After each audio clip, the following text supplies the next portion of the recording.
I started the NLP class. I felt okay, fine, good, wonderful experience, and I was just, going on with the class until I think the last day, or maybe second to the last day, where I broke down. I lost my mother last year, and about some few weeks after I lost my mother, and I was trying to get over that trauma, I lost a dear friend, and my walls came down. It crumbled. I didn't go to church for the first Sunday of December. I told God, I'm done with you. I'm not doing anything again. And why would you take my mother? I mean, this was a praying woman, someone who loved God with all her heart and did a lot of wonderful things. Why would you take her? She just fasted, and she just completed a fast, and then you took her. And the reason why she died, the doctor said stomach obstruction. And I'm like, somebody who has fasted for a couple of months, she's supposed to be hungry for food and not, having a swollen bowels and all of that. And just for that flimsy, reason, she died. My friend died of asthma attack in a very, very embarrassing way. And a lot of that. So I was, I just said, I'm not going to church. Nothing. Nobody was going to preach to me. Nobody was going to say anything to me. I'm a child of God. I've known God all my life. So for now, I think let me just leave it this way.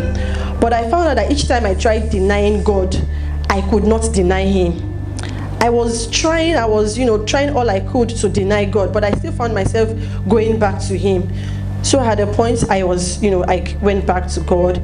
But I still did not forgive myself for my mother's death. I felt that I was responsible for her death. Because while she was in the hospital, I was going to work. I would sleep over at the hospital, but I would go to work, from there. I felt that I should have taken leave. I still had my leave days. I should have taken leave and then stay with her all through in the hospital. Because later I got to find out that she was the one that asked to be discharged. And I was like, if I was there, she wouldn't, even if she had, I would have, stopped it, and she would have, been fine and all of that. I didn't forgive myself. I didn't even know that I did not forgive myself until I came to NLP, and I saw, the reasons, and I saw that, in other areas of my life too, I couldn't. I was sexually abused as a child. I took responsibility for it. I mean, I didn't know anything at that point in time.